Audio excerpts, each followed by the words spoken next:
दसरा मेळावा होतोय, सीपी साहेबांची भेट झाली, मीटिंग झाली, कोणाकोणाबरोबर काय झालं नेमकं काय ठरलं? नाही, आज दसरा मेळावा यशस्वी करण्याच्या दृष्टिकोनातून मुंबई पोलिसांचं सहकार्य अपेक्षित आहे आणि मुंबई पोलीस आयुक्तांनी आम्हाला ग्वाही दिलेली आहे. Joint CP law and order आणि जॉईंट सीपी ट्रॅफिक यांच्याबरोबर बैठक झालेली आहे आणि त्याचं नियोजन कसं असावं या संदर्भातल्या चर्चा झालेल्या आहेत. जे बाहेरून शिवसैनिक संपूर्ण महाराष्ट्रभरातून येणार आहेत तर त्यांचं नियोजन व्यवस्थित व्हावं, कायदा सुव्यवस्थेचा कुठे प्रश्न निर्माण होऊ नये आणि हा कार्यक्रम अति उत्साह आणि आनंदाने आणि यशस्वी व्हावा या दृष्टिकोनातून आजची बैठक होती. दोन मेळावे होत आहेत, दोन्ही मेळाव्यामुळे कुठेतरी कायदा आणि सुव्यवस्था बिघडू शकतो. दोन्ही गट समोरासमोर आल्यावर कायदा व्यवस्था बिघडू शकतो, कारण अशा प्रकारची दादरमध्ये देखील घटना झाली आहे. ती टाळण्यासाठी काय सांगण्यात आलं, काय आवाहन करण्यात आलं? नाही, कुठेही कायदा सुव्यवस्थेचा प्रश्न निर्माण होणार नाही याची आम्ही संपूर्णतः ग्वाही देत आहोत आणि सगळेजण वंदनीय शिवसेना प्रमुखांचे विचार त्या ठिकाणी ऐकण्याच्या दृष्टिकोनातून जे एकनाथ शिंदे साहेबांनी जो संकल्प केला आहे की वंदनीय शिवसेना प्रमुखांचे विचार पुढे न्यायचं, हिंदुत्वाचे विचार पुढे न्यायचं, तर त्याकरता ते विचारांचं सोनं लुटण्याकरता येणार आहे. त्यामुळे कायदा सुव्यवस्थेचा प्रश्न नाही, हा एक दसरा मेळावा आहे आणि कुठेही आपण पाहाल इथं दसरा मेळाव्याची परंपरा तर कुठेही लॉ अँड ऑर्डरचा प्रश्न कधीच निर्माण झाला नाही. तेव्हा एकच दसरा मेळावा होता, यावेळेला दोन दसरा मेळावे विविध विरोधी गटाचे आहेत, त्यामुळे हा प्रश्न उद्भवतोय. नाही, हा प्रश्न आम्हाला तुम्ही विचारला तर आम्ही सांगतो तर असा प्रश्न उद्भवणार नाही, अशी परिस्थिती उद्भवणार नाही आहे हे आम्ही सांगत आहोत. बाकीचा प्रश्न दुसऱ्यांना विचारा तुम्ही आणि दुसऱ्यांना हायकोर्टाने तशा सूचना पण दिलेल्या आहेत की तुम्ही टोमणे मारू नये. तुम्ही त्यांना हायकोर्टाच्या स्पष्ट सूचना आहे. आमचं शिवाजी पार्कवर हीच भूमिका होती की शिवाजी पार्कवर खऱ्या अर्थाने शिवसेना प्रमुखांचं विचारांचं सोनं त्या ठिकाणी लुटलं गेलं पाहिजे म्हणून आम्ही त्या ठिकाणी हक्क बजावत होतो आणि विरोध करत होतो. आणि मी माननीय उच्च न्यायालयाचं आभार मानतो की माननीय उच्च न्यायालयानेच ती आमची भूमिका मान्य केलेली आणि माननीय न्यायालयाने त्या आदेशात सांगितले की तुम्ही कुठलेही भडकाऊ भाषणं करू नये.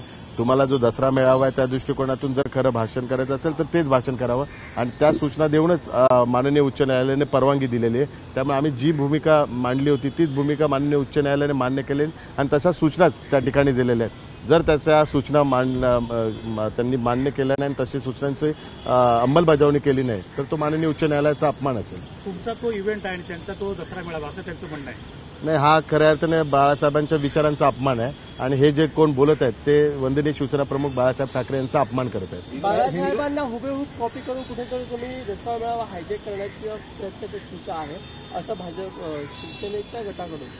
नाही, आपण हे माननीय मुख्यमंत्री एकनाथ शिंदे साहेबांनी हा बाळासाहेबांच्या विचारांचा वारसा पुढे घेऊन जाण्याचा संकल्प केलेला आहे. त्यामुळे कोणी काही बोललं तरी हा विचारांचा वारसा आहे आणि तो विचारांचा वारसा आम्ही पुढे घेऊन जात आहोत आणि त्याला जनतेचा उत्स्फूर्त प्रतिसाद मिळत आहेत. आणि आपण दसरा मेळाव्याला बघाल तर कोण खऱ्या अर्थाने विचारांचा वारसा पुढे घेऊन जातात ही आता जनताच तुम्हाला सिद्ध करून दाखवेल. सर, यामध्ये प्रामुख्याने विचारायचं झालं तर जो टीजर आपल्याकडनं रिलीज करण्यात आला होता त्यावर शिवसेनेकडनं टीका केली जात आहे. एक मैदान, एक नेता, एकलव्य आणि एकनाथ, त्याचबरोबर एक निष्ठा ही दिसून आली नाही असं देखील आरोप. नाही, हा मी जो हे प्रश्न उपस्थित करतायत ते बाळासाहेबांचा अपमान करत आहेत, बाळासाहेबांच्या विचारांचा अपमान करत आहेत आणि त्यामुळे जनताच त्याचं उत्तर देईल.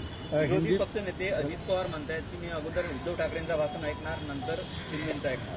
नाही, ज्यावेळी गटप्रमुखांचा मेळावा होता आणि त्यावेळी आपण बघितलं असेल की त्या व्यासपीठावर एक खुर्ची खाली होती आणि ती खुर्ची भरण्याचा प्रयत्न विरोधी पक्षनेते अजित पवार करत आहेत आणि त्या खुर्चीवर बसण्याचा प्रयत्न अजित पवार करत आहेत. भविष्यात आता ती व्यासपीठावर खुर्ची खाली दिसणार नाही, त्या ठिकाणी विरोधी पक्षनेते अजित पवार आपल्याला दिसतील. हिंदी में जानना चाहेंगे, आज सीपी से आप लोगों की मुलाकात हुई, किस बात पे चर्चा हुई? सामने दशहरा मेळावा है और उसको लेकर के किस पे चर्चा हुई? दशहरा रैली के पूरा आयोजन के लिए लॉ एंड ऑर्डर और ट्रैफिक के जो जॉइंट सीपी है उनके साथ और माननीय पुलिस आयुक्त तो उनके साथ हमारी मीटिंग हुई और ये दशहरा रैली यशस्वी करने के लिए पूरा प्रयास हम लोग कर रहे हैं. पूरे महाराष्ट्र से शिवसैनिक वहाँ पे आएंगे. वंदनीय शिवसेना प्रमुख जी के विचारों का जो आगे लेने का संकल्प महाराष्ट्र राज्य के मुख्यमंत्री आदरणीय एकनाथ शिंदे साहब ने लिया है वो संकल्प पूरा करने के लिए पूरे शिवसैनिक वहाँ पे उपस्थित रहेंगे. और मुझे पूरा विश्वास है महाराष्ट्र के शिवसैनिक, महाराष्ट्र की पूरी जनता वो उत्सुक है 21 दसरा रैली में आदरणीय मुख्यमंत्री एकनाथ शिंदे साहब क्या विचार प्रकट करेंगे और एक महाराष्ट्र के पॉलिटिक्स के लिए, देश की पॉलिटिक्स के लिए एक नई दिशा, एक हिंदुत्व की दिशा और बाला साहब की ठाकरे जी की विचारों की दिशा यो दसरा रैली में देंगे सर। आपकी रैली में बीजेपी के कार्यकर्ता जुटेंगे, इस तरीके का आरोप जो है वो शिवसेना के उद्धव गुट की तरफ से लगाया जा रहा है कि बीजेपी की भीड़ जुटाई जा रही है ताकि ये बताया जा सके कि भीड़ ज़्यादा है। नहीं, ये भीड़ वो ही एनसीपी के भीड़ लेके ही आज जितने भी उनके प्रोग्राम है वो एनसीपी की भीड़ लेके ही कर रहे हैं। जैसे आपने देखा कि ज़्यादा से ज़्यादा एनसीपी के सीनियर लीडर ही इस रैली के बारे में, दशहरा रैली के बारे में बात कर रहे हैं। और जैसे मैंने अभी बताया कि जब भी वो गट प्रमुख का उनकी जब भी मीटिंग थी तो अभी भी उन्होंने स्टेज पे संजय राउत साहब की सीट खाली रखी थी। तो अभी एनसीपी के सभी सीनियर लीडर हैं, उनमें अभी कंपटीशन है कि वो सीट पे कौन बैठना चाहिए। तो माननीय विरोधी पक्ष नेता अजित पवार साहब हो, सुप्रिया सुले जी है, इनमें अभी कंपटीशन है कि संजय राउत साहब की सीट लेने के लिए वो अभी कंपटीशन है। भविष्य में संजय राउत साहब की सीट अभी आपको खाली नहीं दिखेंगी, उसमें एनसीपी का विरोधी पक्ष नेता हो, एनसीपी का कोई तो सीनियर लीडर आपको दिखाई देगा। आपका टीज़र लॉन्च हुआ, उसके एवज में उन लोगों ने भी अपना टीज़र लॉन्च किया रैली को लेकर। आपने एक निष्ठा नहीं शब्द इस्तेमाल किया, उन्होंने कहा कि आपने एक निष्ठा नहीं रखी विचारों के साथ, बाला साहब के साथ। तो आप लगातार कह रहे हैं आप लोग कि एक निष्ठा तो उधर से भी नहीं रखी थी विचारों के साथ, एनसीपी और कांग्रेस के साथ चले गए। इन दोनों को कैसे देख रहे हैं? नहीं, ये एक निष्ठा रखी, इसके लिए तो आज पूरे लोग हमें सपोर्ट कर रहे हैं, इतने शिवसैनिक हमारे से साथ जुड़े हुए हैं। आप देखेंगे एमएलए हो, खासदार, मेंबर ऑफ पार्लियामेंट हो, सभी लोग प्रतिनिधि एकनाथ शिंदे साहब के नेतृत्व को स्वीकारा है। उन्होंने जो संकल्प किया बाला साहब ठाकरे जी के विचारों को आगे लेने का, तो लोग भी अभी पसंद कर रहे हैं। और आने वाले दशहरे रैली को आपको दिखाई देगा कि लोग किसको पसंद करते हैं और कौन बाला साहब ठाकरे जी के विचारों को आगे लेके जाने वाला है, ये अभी लोग प्रूव करके दिखाएंगे। कितनी भीड़ आप एक्सपेक्ट कर रहे हैं उस रैली के दौरान कि प्रदेश भर से कितने लाख लोग आएंगे? नहीं, लाखों की भीड़ रहेगी। भीड़ तो आप जो इतने इसके पहले जितने भी रैली हुई उसका रिकॉर्ड ब्रेक करने वाली पूरी रैली रहेगी। एक सवाल और है, अशोक चव्हाण के कल एक बयान के बाद लगातार विवाद पूरे महाराष्ट्र की राजनीति में है कि शिंदे साहब पहले अशोक चव्हाण के साथ मिलकर सरकार बनाना चाहते थे, बाद में कुछ बात नहीं बनी। अब शिवसेना का उद्धव गुट कह रहा है कि एकनाथ शिंदे पहले से ही दोगलापंथी कर रहे थे पार्टी के भीतर और पार्टी तोड़ने। नहीं, देखा, मैंने आपको यही बताया कि अभी वो ग्रुप को बचाने के लिए एनसीपी और कांग्रेस के सीनियर लीडर अभी सामने आ रहे हैं।